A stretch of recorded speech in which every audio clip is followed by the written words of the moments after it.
कि चीनी कंपनियां जाकर दूसरे देश में अपनी फैक्ट्री लगाएंगी, फैक्ट्री लगाकर माल बेचेंगी, माल बेच करके पैसा कमा के अपने देश आएंगी। ये तो बिल्कुल वैसे ही है जैसे आज भारत के अंदर कोको कोला बैठी हो या मैगडी बैठा हो, चाहे माइक्रोसॉफ्ट बैठा हो या गूगल बैठा हो, दुनिया भर की कंपनी भारत में बैठी हैं, भारत के ही लोगों का इस्तेमाल करती हैं, पैसा बनाती हैं, अपने देश ले जाती हैं। बस हमें टैक्स ही तो दे रही हैं और थोड़ा बहुत पकड़ लो तो कुछ लोगों को रोजगार। ट्रंप ने जो तरीका अपनाया कि लोगों को रोजगार मिले, इसलिए लोग वहां पहुंचे। चाइना के लिए तो ये विन विन सिचुएशन हो गई। चाइना तो छोड़ो, यूरोप में तो इस बात की चिंता हो रही है कि चाइना वाले जिस तेजी से फैक्ट्री लेकर आ रहे हैं, मुसीबत खड़ी कर देगा। मैं एक फैक्ट बताता हूं फिर आगे बढ़ूंगा। लगभग 2024 की बात है कि लगभग $190 बिलियन का चाइना वालों ने दुनिया भर में निवेश किया। उससे 10 टाइम्स ज्यादा यानी कि लगभग $1.5 ट्रिलियन के आसपास इन लोगों ने पैसा बनाया। उसमें से $100 बिलियन टैक्स चुकाया और पैसा लेके घर चले आए।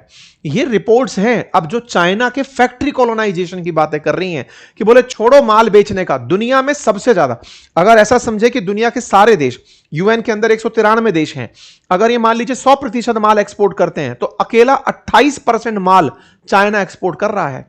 आज अमेरिका नंबर 2 पर बैठा है, लगभग 17% माल एक्सपोर्ट करता है दुनिया का, 28% से ऊपर चाइना कर रहा है। मामला अगर वैल्यू में करें तो भारत की जितनी जीडीपी है इतना तो वो अकेला एक्सपोर्ट कर रहा है। ऐसी स्थिति में अब अपने देश से छोड़ो दूसरे के देश में पहुंचकर, क्योंकि खुद की सारी क्षमताएं फुल हो गई, बोले बहुत बना लिया माल, अब क्या करें, बोले चलो दूसरे के फैक्ट्री लगाते हैं। आज का सेशन इसी बात पर है। दुनिया के देशों के बारे में चर्चा जानेंगे, कैसे कैसे हाल हो रहे हैं। अब मेड इन चाइना नहीं, मेड बाय चाइना हो रहा है। हेडलाइन वॉल स्ट्रीट जर्नल लिखता है, China is exporting its factories across the world and spooking the competition. लोगों को लग रहा था कि हम अपना बनाएंगे, हमारे देश में बनने लगेगा तो हम चाइना बन जाएंगे। इनने कहा लो बेटा, फैक्ट्री भी हमारी। ये तो ब्रिटिश ईस्ट इंडिया कंपनी वाले जो किया करते थे कच्चा माल लेके ब्रिटेन में माल बनाना, इनने कहा सुनो माल भी यहीं बनाएंगे, तुम्हारे को ही बेचेंगे, पैसा ले जाएंगे, हमको क्या ही हेडेक है।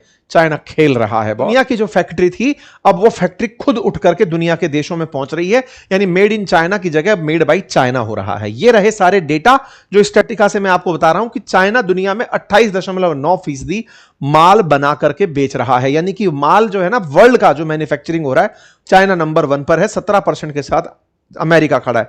हम कहां खड़े हैं? 2.8% के साथ खड़े हैं। यानी हमसे सीधा 10 टाइम्स ज्यादा मैन्युफैक्चरिंग चाइना कर रहा है। यानी कि हम वैल्यू में नापे तो अमेरिका मिल जाए, भारत मिल जाए, जर्मनी मिल जाए, सब मिलकर के 4.1 ट्रिलियन का टोटल प्रोडक्शन करें, अकेला चाइना खुद $4.16 ट्रिलियन का एक्सपोर्ट करता है। मतलब समझिए कि भारत तो कहीं खड़ा ही नहीं है, 10 टाइम्स हमसे ऊपर की तरफ निकल कर खड़ा है। और एक्सपोर्ट कहां कर रहा है? अमेरिका को, यूरोप को, लैटिन अमेरिका को, एशिया के कई देशों को उठा उठाकर माल पड़ रहा है। अभी जब ट्रंप गए समझदार बनते हुए तो इन्होंने कहा कि चलो साहब हमारे देश में निवेश करने आओ। बोले नेकी और पूछ पूछ मिलकर इन्वेस्टमेंट बोर्ड बना लिया। यह रही खबर 17 मई की। चाइना ने कहा कि हम तो एग्री हैं यूएस के साथ ट्रेड और इन्वेस्टमेंट बॉडी बनाने के लिए।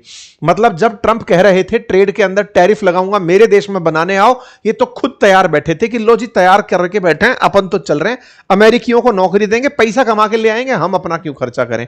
ऐसी चीजें निकल कर आ रही हैं कि अमेरिका के मिशिगन राज्य में एक चीनी कंपनी है जिसका नाम है गोशन, उसने $2.5 बिलियन के आसपास इन्वेस्टमेंट की योजना बनाई थी। लोग विरोध में उतर आए कि नहीं, चाइना का नहीं चाहिए, पैसा ले जाएंगे ये लोग। विरोध चल रहा है। ऐसे ही दुनिया के अंदर जब इन्होंने देखा अमेरिका में इस तरह का विरोध हो रहा है तो इनकी एक बैटरी बनाने वाली कंपनी है CATL, उसको फोर्ड के साथ पकड़ा दिया कि फोर्ड वाले CATL से बैटरी बनाएंगे, अंदर ही अंदर डिजाइन सब CATL करेगा। और ये अमेरिका में नहीं, हंगरी, इंडोनेशिया, स्पेन, सब जगह प्रोजेक्ट चलाने पहुंच रहे हैं। मतलब इन्होंने अब अपनी कंपनियों को पहुंचाना शुरू कर दिया कि वहीं जाओ, मार्केट को पकड़ो, खा जाओ उस जगह को। ऐसे ही आप उठाकर देखें तो चीन की एक कंपनी और है मीडिया के नाम से, जो कि स्वीडन की इलेक्ट्रोलक्स के साथ साझेदारी कर रही है। अमेरिका के साउथ कैरोलिना और मैक्सिको के अंदर पूरी तरह से मैन्युफैक्चरिंग प्लांट शुरू कर रही है। ब्राजील और थाईलैंड के अंदर कई उत्पादन इकाइयां बना रही है। कारण सिर्फ इतना सा है कि चाइना ने वर्ष 2000 के अंदर एक स्ट्रेटेजी बनाई थी जिसका नाम था चाइना चुहाई स्ट्रेटेजी। अब ये चाइना चुहाई स्ट्रेटेजी क्या थी? असल में इनका मतलब था गोइंग ओवरसीज, यानी देश से बाहर निकलो और जाकर के बाजार पकड़ो। शुरुआत कैसे हुई? तो इन्होंने सबसे पहले यिन जिनलाई नाम के एक विदेश निवेश के अंदर बुलाओ और घरेलू पूंजी को अपने अंदर बनाओ। स्टेप वाइज स्टेप चलाया कि सबसे पहले हम यिन जिनलाई करेंगे, यानी इंपोर्टर्स को, FDI को अपने देश में बुलाओ, उनकी तकनीक सीखो, सस्ते में सब कुछ सीख जाओ। जाओ। इसे रिवर्स इंजीनियरिंग भी कहते हैं कि मान लो दुनिया की कोई कंपनी आपके यहां आई, आपने उससे बनाना सीख लिया, बना करके सस्ते दाम पर अपनी लेबर यूज करके उसको रिवर्स इंजीनियरिंग से सस्ता बनाकर बेचा। जैसे मेड इन चाइना करके आप लोग मजाक बनाया करते थे, वो इनकी यिन जिनलाई तकनीक थी, मतलब स्ट्रेटेजी थी, वर्ष 2000 में अनाउंस हुई थी। दूसरा है जू चुकू तकनीक, जिसके अंदर ये एक्स्ट्रा पैसा अगर बना लिए तो विदेशी बाजारों को जाओ और उनके संसाधनों को वहीं पकड़ करके अपनी अब अच्छी तकनीक वहां पकड़ के माल बनाओ। यह सारी कहानी वर्ष 2000 के अंदर इनके एक महासचिव हुए थे जियांग जेमिन, उनके द्वारा सजेस्ट की गई थी। 2013 के बाद इन्होंने बेल्ट एंड रोड इनिशिएटिव के तहत दुनिया को अपना कर्ज देना शुरू किया और वहां से फैलना इनका शुरू हुआ। आज शाओमी जैसी कंपनी या वीचैट जैसी कंपनियों ने दुनिया भर में जो तहलका मचा रखा है वो इसका प्रमाण है। चाइना ने आउटवर्ड एफडीआई यानी अपने देश से दुनिया के देशों में जो निवेश किया 2024 में वो 192 बिलियन डॉलर का था। ये चाइना का ही फैक्ट शीट है जो दिखा रहा हूं आपको, इसके अंदर ये डेटा है, आप पढ़िएगा तो यहां निकलेगा 3.6 ट्रिलियन यूएस डॉलर का सेल्स रेवेन्यू जनरेट किया है इन लोगों ने अपने देश के बाहर जाकर के, और मात्र 82 बिलियन डॉलर का इन्होंने टैक्स चुकाया है। मतलब कि कितना सा पैसा लगाना और उससे कई गुना ज्यादा पैसा कमाकर वापस ले आना, यह काम अब चीनी कंपनियां कर रही हैं। क्यों?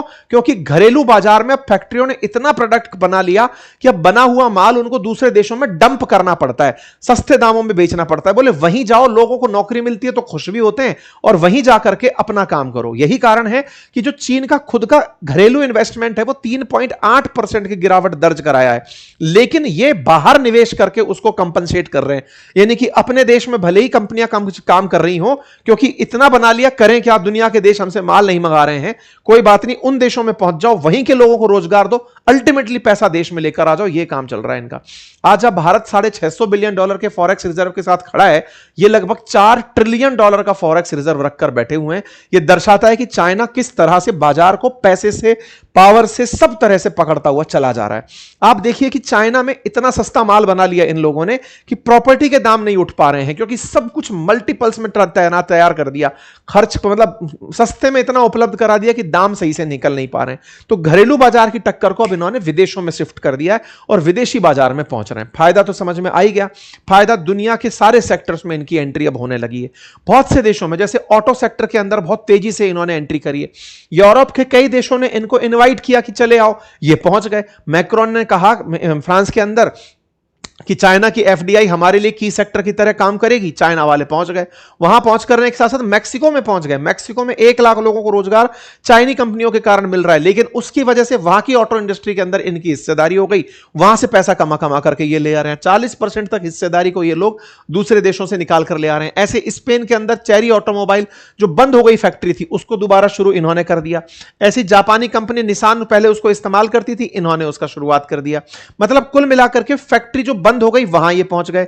चेरी एब्रो डील काफी फेमस हुई थी, जिससे कि लोगों को रोजगार मिल गया था। तो अब बात करेंगे साहब, ये तो अच्छी बात है, एफडीआई हर दूसरा दुनिया का देश चाहता है कि उनके देश में पैसा आए, उनके यहां रोजगार बढ़े। हम भी तो यही कहते हैं विदेशी निवेश आए। भाई ये विदेशी निवेश से एक अगला स्टेप ले गए, अमेरिका का स्टेप है ये। अमेरिका क्या करता था ना, पहले आप लोगों को सर्विसेज बेचा करता था अपने देश में बैठकर, फिर आपके देश में पैसा लगाकर पूरे देश के अंदर अपनी कंपनियों को बैठा दिया, कंपनियों से कमा कमा के पैसा। आज अपनी जो चर्चा आप सुन रहे हैं गूगल पर है, गूगल पर एडवर्टाइज गूगल ही डलवाता है, लोगों से पैसा डलवाता है, उसमें से कुछ पैसा बांट करके बाकी रेवेन्यू कमा के खुद अपने देश ले जाता है। हमको लगता है गूगल हमारे देश में पैसा लुटा रहा है, वास्तविकता में तो वो कमा के अपने देश ले जा रहा है। यही तो असली खेल है जो दुनिया में खेलने चाइना अब उतर पड़ा है, और उसने यूरोप को अपने लिए पकड़ लिया है। क्योंकि यूरोप में लगभग 20 में से 1 आदमी तो वैसे ही बेरोजगार हो रहा है, क्योंकि लोगों में या तो आलस आ गया या फिर काम नहीं बचा। ये यहां पर पहुंच करके उनके बाजार को खा रहे हैं। जर्मनी जो है ना, वो यूरोप के अंदर बड़ा प्रोडक्शन करता है, इंडिया से ज्यादा प्रोडक्शन जर्मनी का है एनुअल मैन्युफैक्चरिंग के अंदर अगर देखा जाए, कंट्रीब्यूशन वर्ल्ड वाइड। ये वहां पर पहुंच गया, वहां की कंपनियों को जाकर के ये उठा रहा है, सस्ते दामों पर लेबर को रख ले रहा है, वहां जाकर के भी चाइनीज लेबर भेज दे रहा है, चाइनीज मशीन भेज दे रहा है। बोले ब्रांडिंग अपनी करके रखूंगा, लो चलाते रहो। इससे यूरोप में बड़ी बेचैनी बढ़ रही है। मतलब अब वो लोग ये चाह रहे हैं कि 100 मिलियन यूरो से ऊपर अगर कोई इन्वेस्टमेंट आ गया तो पहले समय देखेंगे कि कहीं हमारे साथ धोखा तो नहीं हो जाएगा। इस तरह की ऑब्जर्वेशन चाइना को लेकर लेकर के चल रही हैं। मतलब कुल मिलाकर चीन से यूरोप डर भी रहा है, बुला भी रहा है, समझ ही नहीं आ रहा है। चाइना वाले जिस भी रूप में देखो सब जगह पहुंच जा रहे हैं। इससे असल में दिक्कत हो रही है डेवलपिंग कंट्रीज को। कैसे? जैसे इंडोनेशिया है, इंडोनेशिया के अंदर ना गारमेंट सेक्टर के अंदर भयंकर इन दिनों ले ऑफ्स हुए हैं। क्यों?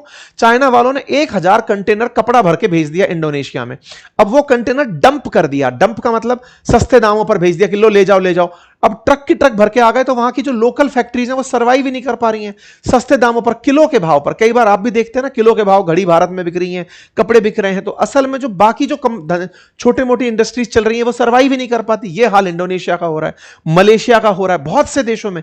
स्थानीय लोग इस वजह से परेशान है कि चाइना ने सस्ता माल बना बनाकर फ्री ऑफ कॉस्ट बाजारों में घुसा दिया, यूरोप के बाजारों में घुसा दिया। लोकल कंपटीशन खत्म, खुद की फैक्ट्रियां चालू, बनाओ रेवेन्यू और घर ले आओ, ये सारा काम चल रहा है। और तो और अब वर्किंग कंडीशंस पर भी अपना जोर हो रहा है। जैसे ब्राजील के अंदर इनकी एक कंपनी है, कार कंपनी है BYD, वो अपने कर्मचारियों से इतना काम करवा रही है कि ब्राजील के अंदर प्रोटेस्ट हो रहे हैं। ब्राजील ने चाइना से कहा कि साहब ये तो मत करो, वर्कर्स के साथ स्लेव जैसा बिहेव कर रहे हो आप लोग, ये विवाद नए शुरू हो रहे हैं। पर जो भी है, चाइना कुल मिलाकर के अपनी पॉलिसी में पहले चाइना के अंदर माल बनाया, अब फैक्ट्री दुनिया के देशों में लगाकर पैसा कमा रहा है। अब दुनिया इस पर चिंतित है कि साहब इसका क्या इलाज किया जाए। अब इलाज क्या है? इलाज यह है कि दुनिया के जो देश हैं, जैसे यूरोप है, आसियान है, जो विकासशील हैं, डेवलप्ड हैं, ये आपस में मिलकर के म्यूचुअल अंडरस्टैंडिंग करें। चाइना से मदद लेना भी अब घातक हो रखा है। अमेरिका से मदद लेना तो अलग तरह से टैरिफ में मारता है और चाइना अलग तरह से मार रहा है। चाइना से बचने के लिए जो बचे हुए लोग हैं, जिनका इस्तेमाल चाइना कर रहा है, उन्हें बचने के लिए संगठित होने की आवश्यकता है। बाकी आपको क्या लगता है जरूर बताइए। बाकी अपने बच्चों के लिए अगर आप वाकई में समर वैकेशंस में कुछ उन्हें अपडेट देना करना चाहते हैं तो कोर्स ज्वाइन कराइए, क्लास ज्वाइन कराइए। हमारे क्लास के बच्चों ने काफी क्रिएटिविटी सीख ली है। जल्दी उनकी बनी हुई मैं वेबसाइट्स भी आप लोगों को शो करूंगा, उनके बने हुए एप्स भी शो करूंगा। काफी सारा काम वो लोग कर रहे हैं, आप भी करें। फिलहाल के लिए इतना ही। अपना ख्याल रखें।